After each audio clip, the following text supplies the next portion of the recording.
মায়ার নবী এতিম, পথের ভিতরে কাঁটা দিয়া রাস্তা আটকায় দেয়। নবীর আদরে চাচা আবু তালেব কওমের লোকেরা গিয়া বিচার দিল, হে আবু তালেব, তোমার ভাতিজারে সাবধান করো, বেশি কথা বলে, আমাদের ধর্মের বিরুদ্ধে কথা কয়। আবু তালেব আমার মায়ের নবীরে ডাকলেন, ভাতিজা, তুমি কেন আমাদের ধর্মের বিরুদ্ধে কথা বলো রে ভাতিজা, সাবধান, কেন তুমি আমাদের ধর্মের বিরুদ্ধে কথা বলো, জবাব দাও।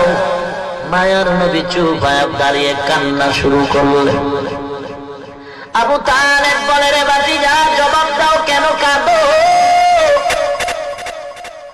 মায়ার নবী ডেকে বলেন, চাচা, কোনো জবাব আমার হাতে নাই, কারণ আমার চিন্তা আমার আল্লাহ পাঠাইছেন হকের আওয়াজ দিব, বাতিলের সাথে মোকাবেলা করব, অন্যায়ের প্রতিবাদ করা আমার দায়িত্ব রে চাচা, কি জবাব দিব, জবাব আমার হাতে নাই। আবু তালিব বলে, রে ভাতিজা, যাও যাও, আমি আবু তালিব চালে সুরে দিলাম, তোমার কাজ তুমি চালাও, একটা ফুলের টোকা তোমার শরীরে আমি আবু তালেব বেঁচে থাকতে লাগতে দিব না। নবীর উম্মত, আল্লাহর নবী বলেন, হে উম্মত, দুটো জিনিস আমি তোমাদের মাঝে রেখে গেলাম, ভালো করে ধরো, যদি ধরে রাখতে পারো কোনো ভয় নাই, কোনো চিন্তা নাই, মুনাফিকের দল তোমার ঈমান কেড়ে নিতে পারবে না। এক নাম্বার, দুই নাম্বার, দুটো জিনিস ভালো করে খেয়াল করেন। মায়ার নবীর হাদিস পড়েছি খুতবায়, আবার পড়ি, খেয়াল করবেন। قال رسول الله صلى الله عليه وسلم تركت فيكم أمرين لن تضلوا ما تمسكتم بهما كتاب الله وسنة رسوله। দুটো জিনিস রেখে গেলাম, ধরে নাও, কোনো ভয় নাই। নৌকা চলে নদীর মাঝে, হঠাৎ যদি ডুবে যায়, স্টিমার ডুবে যায়, নদীর মাঝে যদি তুমি নৌকা হারিয়ে ফেলো, বিপদমুখী হও, এমন কঠিন মুহূর্ত, এমন কান্না শুরু হয়ে যায়, ওই সময় যদি একটা কলা গাছ তার হাতের মধ্যে দেওয়া হয়, বান্দার কলিজা বড় হয়ে যায় খুশির কারণে। এই কলা গাছ দিয়ে আমি আস্তে আস্তে করে হলেও তো কিনারায় যেতে পারবো।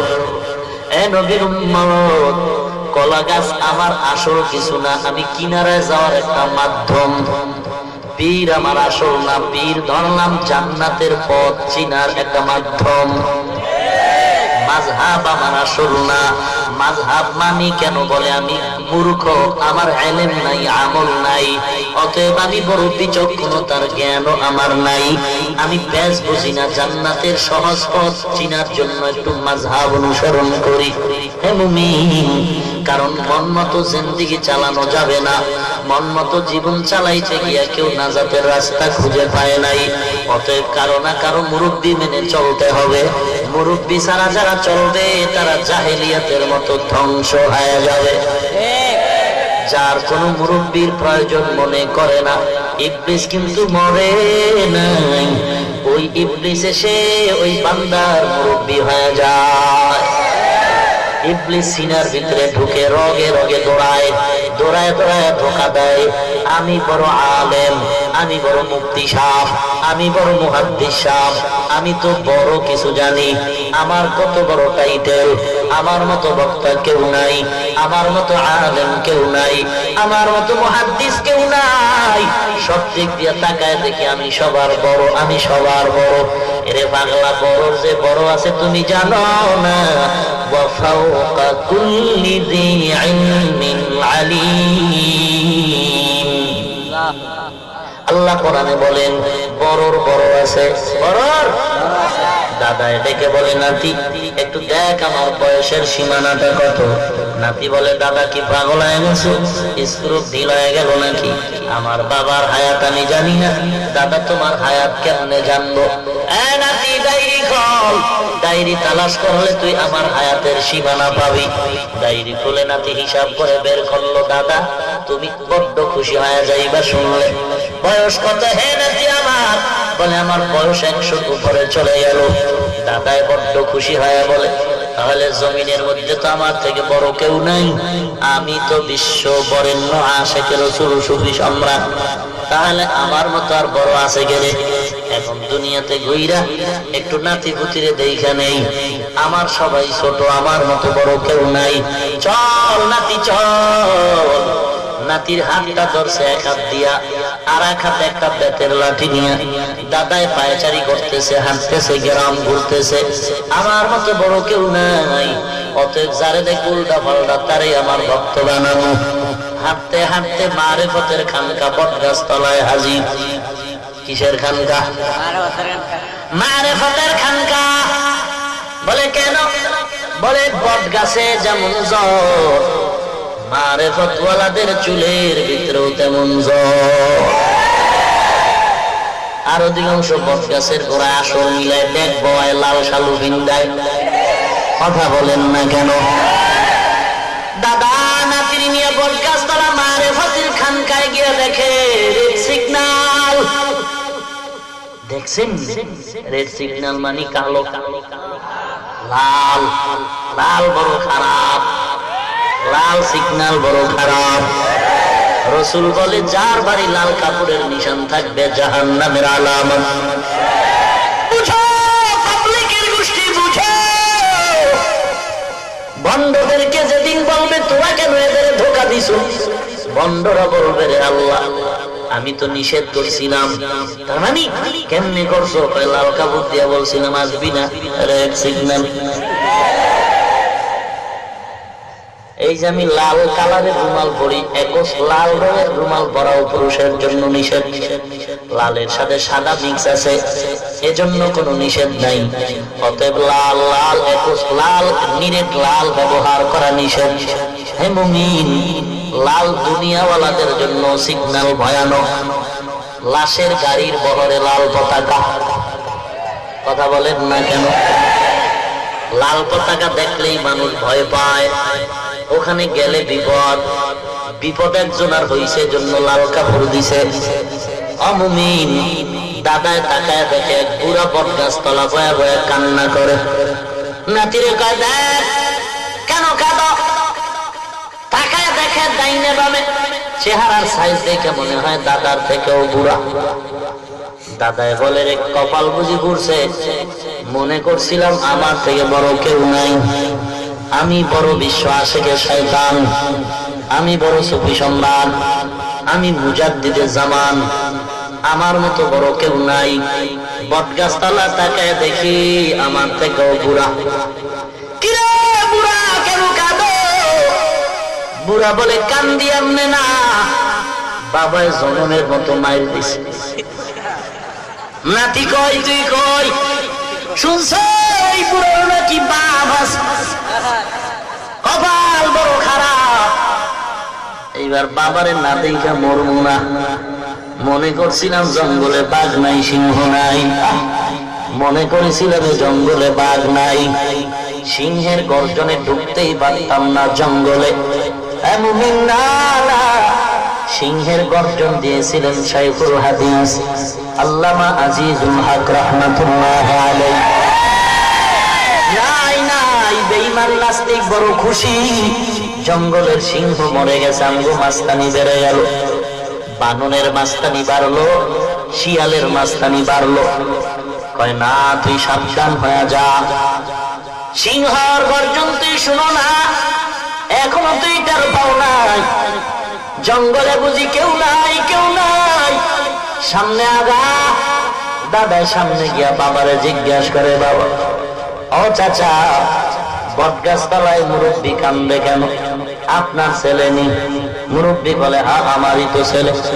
কত নাম্বার? 9টার ছোট না। মারছেন কেন? কেন কান্না করে মার দিলেন কেন? কত আর ধৈর্য ধরা যায়? ওর দাদাই বলছিল বাবা মানতে, বাবা মানে নাই, এই জন্য এমন মার লাগাইছি। দাদায় নাতিরে কয় কানে দাও, এ বেদার বলে বাপ আছে, সামনে আগানো যাবে না, রেড সিগন্যাল হয়ে গেল। আমি মনে করছিলাম আমার থেকে বড় আলেম নাই, অথচ জায়গায় জায়গায় বুখারী পড়ায় আমি টের পাই না। আলেমের অভাব নাই, কান্নাওয়ালা মানুষের অভাব নাই। এ জমিনে সিংহের গর্জন দিতেন মুফতি ফজলুল হক আমিনী রহমাতুল্লাহ। এই জঙ্গলের মধ্যে সিংহের গর্জন দিতেন। সময় কম ভাই, সময় কম। এই জঙ্গলের মধ্যে সিংহের গর্জন দিতেন।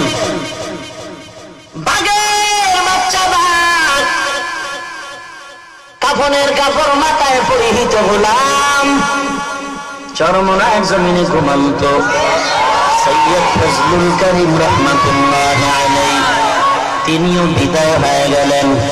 এ জমিনের আরেক বাঘ বাইতুল মুকাররমের খতীব আল্লামা ওবায়দুল হক রহমাতুল্লাহ আলাইহি, এরা সব বিদায় নিলেন। সিংহ নাই, জঙ্গল খালি।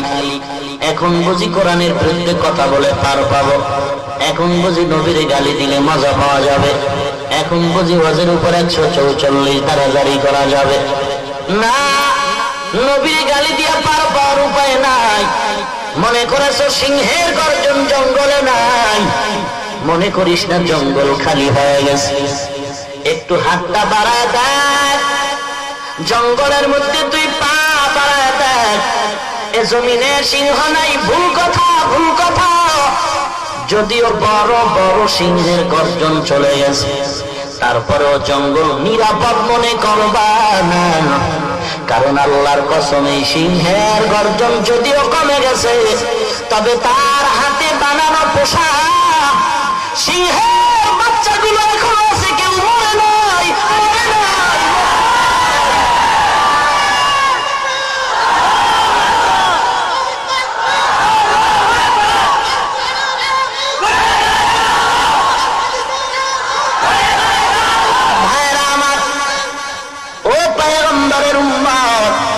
এ জঙ্গল নিরাপদ মনে করা যাবে না। বড়টার নামও সাপ, ছোটটার নামও সাপ। বড়টারে ধরা যায়, মারা যায়। ছোট সাপরে ধরাও যায় না, দেখাও যায় না, মারাও যায় না। সাপ ছোট হলেও ছোট না, একটা কামড় দিবে, বিষ্ণা মানের মন্ত্র শিখে ওজা পাবি না। ধ্বংস হয়ে যাবে বেঈমান। আমার নবীর গালি দিতেছে, কত বড় সাহস! দলাদলি বুঝি না রে বাবা। আমি কোন পীরের দালালি করার জন্য ময়দানে ঘুরি না, আমি কোন দলের দালালি করার জন্য ময়দানে ঘুরি না রে বাবা। তুমি যে দলের লোক হও না কেন, সেজদাওয়ালা নবীর উম্মত যদি দাবি করো, তোমার পায়ে হাত দিনা আমার জবাব দাও।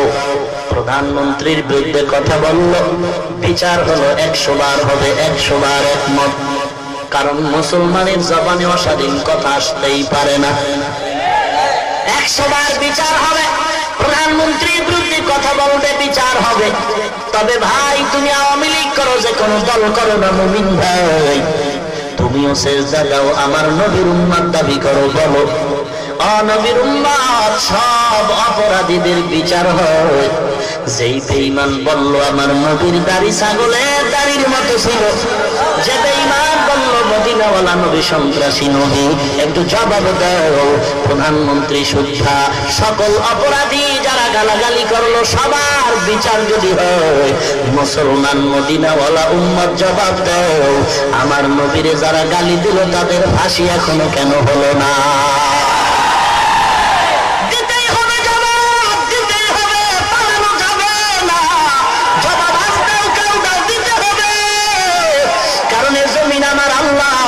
আমরা কারো কালাম না, কারো গোলাম না, কারো দুশ্মনও না।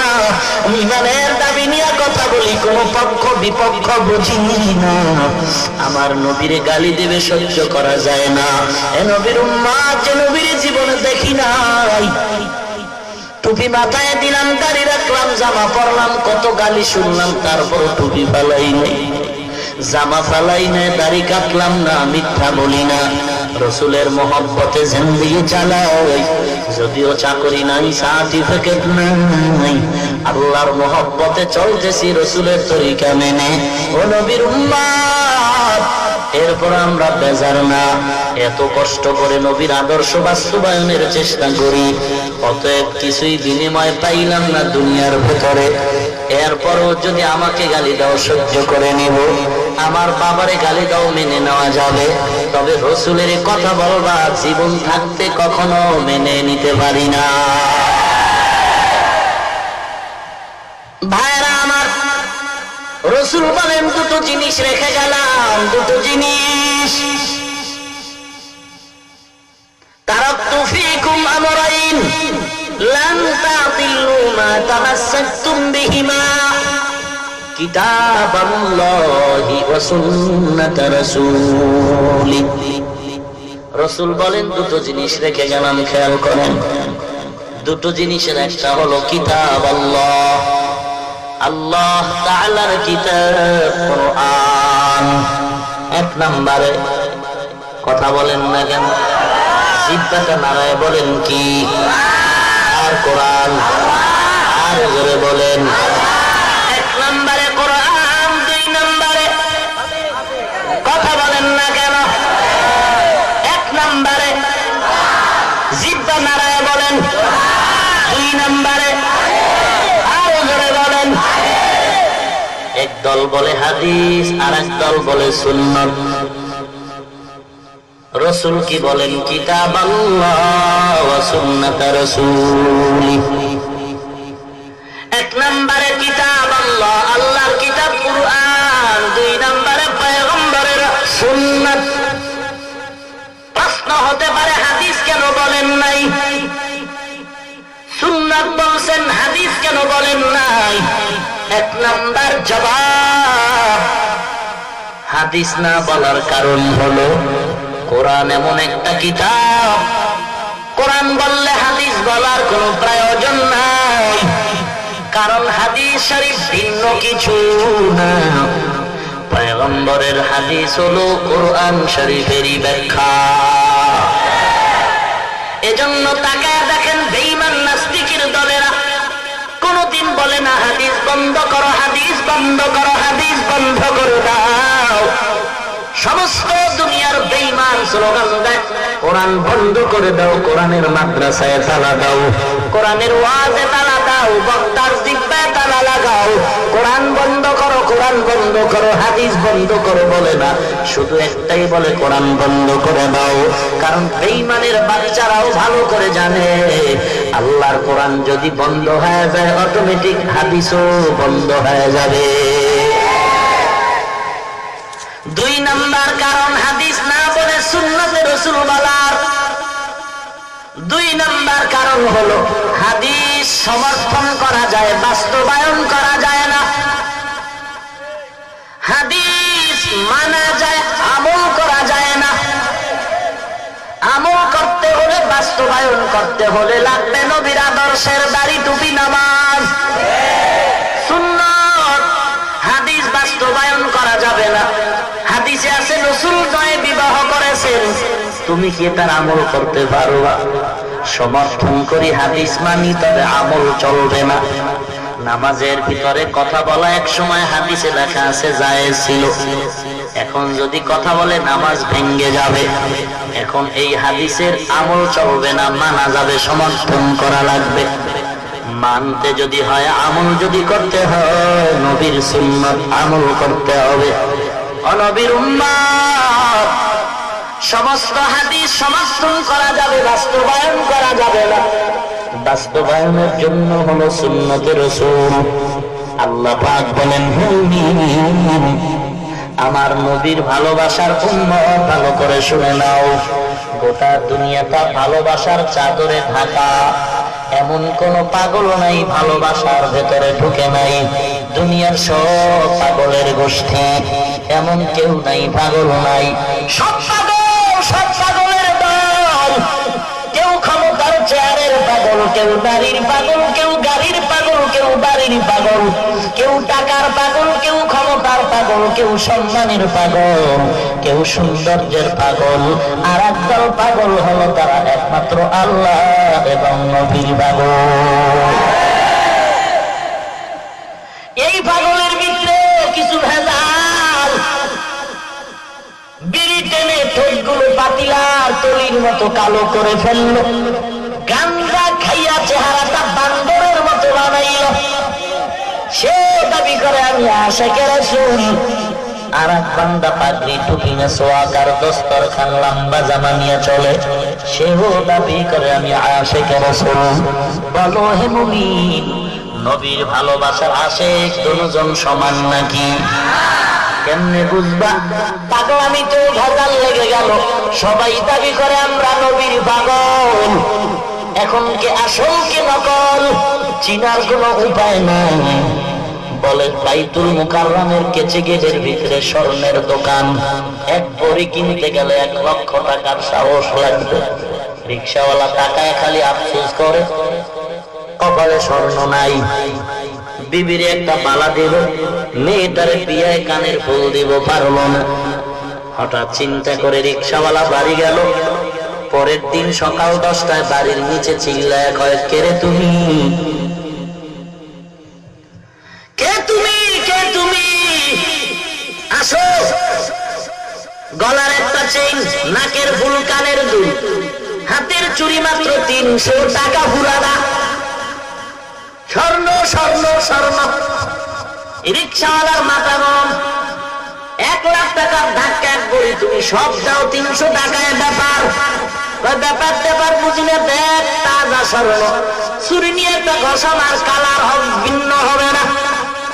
ব্যাপারটা কি? ব্যাপার বোঝো না, ভিতরে ভেজাল। এটা সিটি গোল বাইতুল মুকাররমেরটা আসল স্বর্ণ। চিনবা কি করে ভাই? চিনতে হলে কষ্টি পাথর হাতের মধ্যে নাও। যে কেউ কষ্টি পাথর নিলেও বুঝতে পারা যায় না। কষ্টি পাথরের অভিজ্ঞ লোক লাগবে। মুমিন, সবাই তো আশিকে রাসূল দাবি করে, মিলাদের কাম তো আসতে দেয় না, জোরে দেয়। কে নকল কে আসল কেমনে বুঝবা? টুপিও মাথায় দেয়, দাড়িও কম বেশি রাখতেছে। বোঝার জন্য আমার নবীর কষ্টি পাথর দিয়ে গেলেন। 1 নম্বরে হলো কোরআন, 2 নম্বরে হলো সুন্নাত। কে আসল কে নকল প্রমাণ হবে সুন্নতের মাধ্যমে। কারণ বান্দার জীবনে এমন কোনো কথা নাই, কাজ নাই, যেই কাজের ভেতরে নবীর তরিকা নাই।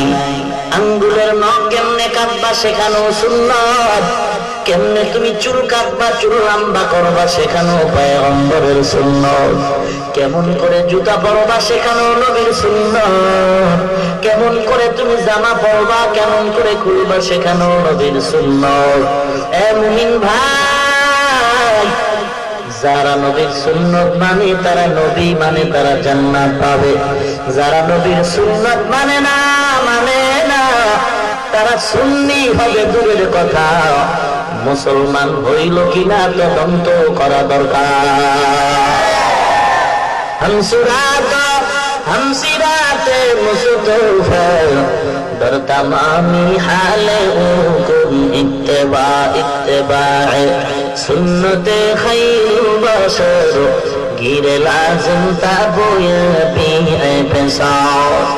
हे पैगंबर उम्मतेर জানায়ে দেন, কুল ইন কুনতুম তুহিব্বুনাল্লাহ, যদি আল্লাহকে ভালোবাসতে চাও মদিনাওয়ালা উম্মত, ফাত্তাবিউনি ইউহিব্বুকুমুল্লাহ, আল্লাহকে যদি ভালোবাসতে চাও তাহলে নবীকে, কথা কয় না, আল্লাহকে যদি ভালোবাসতে চাও নবীকে, কথা বলেন। আসলে এই আয়াতে নবীকে ভালোবাসো কথাটা নাই, ভালো করে খেয়াল করেন। নবীকে ভালোবাসে কথাটা নাই, বরং এখানে আছে আল্লাহকে যদি ভালোবাসতে চাও ফাত্তাবিউনি, নবীর আনুগত্য করো। বলে ভালোবাসার আনুগত্যে কি ব্যবধান? আসমান ও জমিনের ব্যবধান। উঠে খা, ঔষধে ধরতেছে। আল্লাহ হেদায়েত দান করুন। আমিন। কোথায় যাবা এ দুনিয়া সারিয়া, কোথায় যাইবা ভাগিয়া, এ দুনিয়া সারিয়া কোথায় যাইবা ভাগিয়া, মরণ তোমায় লইবে ঘিরি যতই কর বাহানা, মরণ তোমায় লইবে ঘিরি যতই কর বাহানা, চিন্তা করে দেখো না কবরে কি যাইবা না, যেই কবরে আল্লাহ সারা বন্ধু কেহ থাকবে না, চিন্তা করে দেখো না কবরে কি যাইবা না, চিন্তা করে দেখো না কবরে কি যাইবা না। ভাইরা আমার আরেকটু না দোয়া করে দেব, আল্লাহ কবুল করুন। আমিন। আরো জোরে বলেন আমিন। আর 10 মিনিটে দোয়া করে ফেলবো রে ভাই, বেশি না। এই কথা কম কম, থামবেন না।